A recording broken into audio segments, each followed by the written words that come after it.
The Sinai Peninsula, a vast and ancient landscape of sun-scorched rock and sand, meets the Red Sea in a breathtaking display of nature's artistry. Here, along the coast of Dahab, lies a feature of both profound beauty and solemn reputation. It is a submarine sinkhole, a near-perfect circle of the deepest blue set against the lighter turquoise of the surrounding reef. This is the Blue Hole. From the surface, it appears as a tranquil, inviting pool. But this placid exterior conceals a chasm that plummets to depths exceeding 100 meters.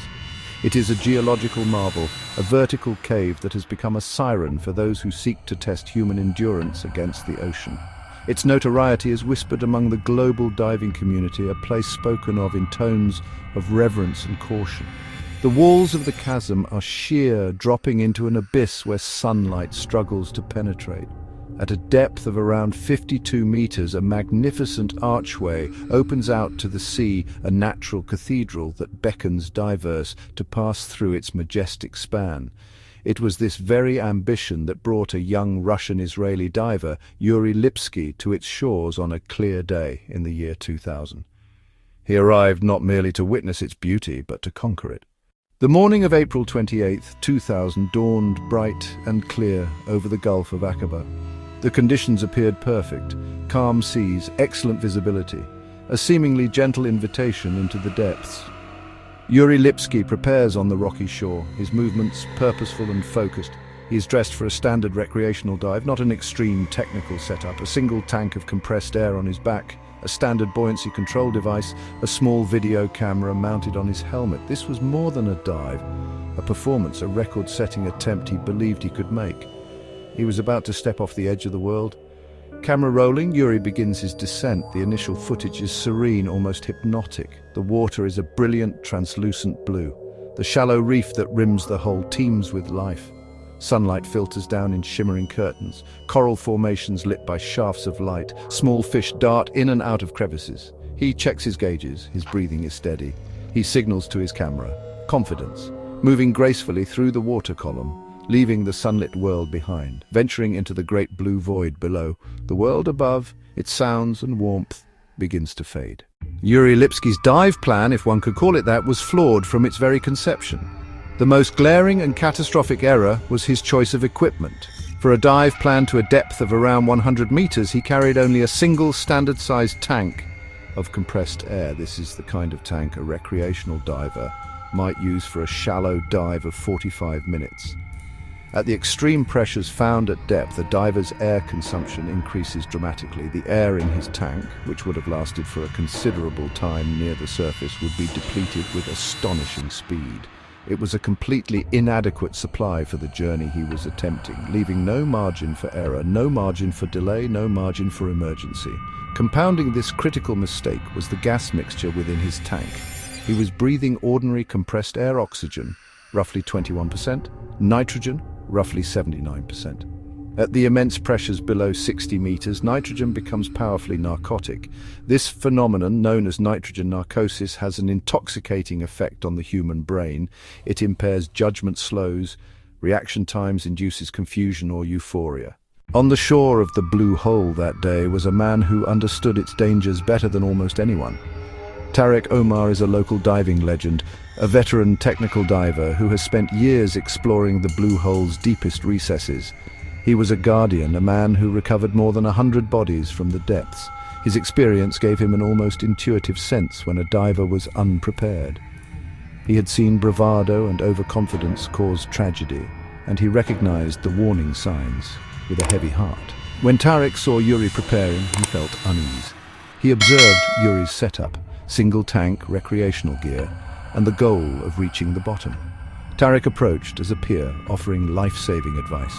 He gently questioned the plan, pointing out the single tank's inadequacy. He warned the dive was not recreational, but an extreme technical feat, requiring specialized training, specialized equipment, and specialized support. Yuri was gripped by ambition. Young and bold, he believed warnings applied to others, not him. He listened, but did not truly hear. Confident as an instructor and driven to prove himself, Yuri dismissed the advice. Turning away from advice was turning away from a lifeline. Narrator, VO. As Yuri Lipski descended past 90 meters, narrator, VO. The footage from his helmet camera becomes increasingly disorienting. Narrator Vo. The world is almost completely black. And narrator Vo. A narrow beam from his dive light cuts through the inky water. Narrator Vo. Severe nitrogen narcosis is becoming terrifyingly apparent. Narrator Vo. Movements are no longer smooth, clumsy, and erratic. Narrator Vo. He seems confused, his breathing quickens and strains. Narrator Vo. Audio records panicked, guttural noises. Narrator Vo. Signs of a mind losing its grip on reality. Narrator Vo. Not an explorer in control, a victim of the deep. Narrator Vo. At 91.6 meters, he lands with a thud on a sandy slope. Narrator Vo. Still frame. Diver computer depth visible in darkness. 91.6 m. Narrator Vo. Impact stirs up a cloud of silt obscuring the view. Narrator Vo. He has reached his goal. There is no triumph, only confusion. Narrator Vo. He fumbles with equipment. His hands fail him. Narrator Vo. The true horror unfolds. Narrator Vo. He attempts to inflate his BCD to ascend. Narrator Vo. He presses the inflator button. Nothing happens. Narrator Vo. The inflator hose is not connected to his tank. Narrator Vo. The video shows a desperate, futile struggle. Narrator Vo. He keeps pressing the useless inflator button. Panic sets in. Narrator Vo. He realizes he cannot ascend and removes his regulator. Narrator Vo. An irrational act driven by severe narcosis. Narrator Vo. The camera captures his face, eyes wide with terror. Narrator Vo. He replaces the regulator, but it's too late. Narrator Vo. His struggles cease, he goes limp and sinks back to the sea floor. Narrator Vo. In the hours following Yuri Lipski's scheduled return time, narrator Vo, concern on the shore grew into alarm. Narrator Vo.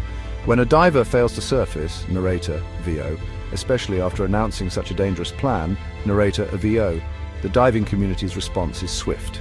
Narrator Vo. Tarek Omar, who had tried to warn Yuri, knew immediately the worst had likely happened. Narrator Vo. The blue hole does not often give second chances. Narrator Vo. Preparing for a recovery dive is a grim and solemn affair. Narrator Vo. Starkly different from exploration or leisure. Narrator Vo. It is a mission undertaken with heavy hearts. Narrator Vo. A duty. Bring a fallen diver back to the surface. Narrator Vo. A duty. Provide closure for their loved ones. Narrator Vo. A duty. Reclaim them from the deep. Narrator Vo. The next day, Tarek assembled his gear. Narrator Vo. A recovery from such depth is highly technical and dangerous, requiring meticulous planning. Narrator Vo. He would not make Yuri's mistakes. Narrator Vo. Tarek descended with a team. Narrator Vo. Using mixed gases to counteract narcosis. Narrator Vo. Carrying redundant equipment for every conceivable failure. Narrator Vo. They moved with practiced efficiency, objective, clear. Narrator Vo. Descending into the familiar darkness, Tarek knew where to look. Narrator Vo. He followed the near vertical drop to the bottom. Narrator Vo. There at over 100 meters, he found Yuri Lipski's body. Yuri Lipski's death highlights two of the most insidious dangers in deep diving nitrogen narcosis, the allure of the bounce dive. Nitrogen narcosis, often called the rapture of the deep, is a neurological impairment that occurs when breathing nitrogen under high pressure. Felt at depths as shallow as 30 meters, effects become severe and debilitating as depth increases. Slows down thought processes, impairs motor skills, destroys a diver's ability to make sound judgments. A simple problem, like a disconnected inflator hose, becomes an unsolvable puzzle to a narcosid mind. The diver may feel euphoric and invulnerable or descend into paranoia and panic. An invisible enemy attacking the one tool a diver can't afford to lose, their mind. The type of dive Yuri attempted, a bounce dive, is inherently risky even for well-equipped technical divers. Goal: descend very quickly to a maximum depth, then ascend immediately, minimal bottom time. No time to acclimatize, no time to solve problems, no time to manage stress. For someone on compressed air, the rapid descent into high-pressure zones brings sudden, severe narcosis, striking exactly when the diver must switch from descent to ascent. The story of Yuri Lipski is a somber textbook from which every diver, novice or experienced, must learn. The first and most fundamental lesson is the mastery of buoyancy. The ability to achieve and maintain neutral buoyancy at any depth is not just a skill, it is the cornerstone of safe diving. Yuri's overweighted condition made his descent uncontrollable and his ascent impossible. Every diver must practice buoyancy control until it becomes second nature, ensuring they can effortlessly hold their position in the water column, ascend at a safe rate, and respond to changes in their gear or environment. The second lesson concerns equipment. Your gear is your life support system in an environment that cannot sustain you. It must be appropriate for the dive you are planning, it must be meticulously maintained, and you must know it intimately. Yuri's use of a single tank of air for a 100-meter dive was a catastrophic failure in planning. The principle of redundancy is paramount in technical diving. This means having a backup for every critical piece of equipment: a redundant air source pony bottle, twin tanks, a backup mask, a backup dive computer. If one system fails, another is immediately available. The blue hole of Dahab continues to draw divers from all over the world. Its beauty remains undiminished, its geological grandeur as captivating as ever.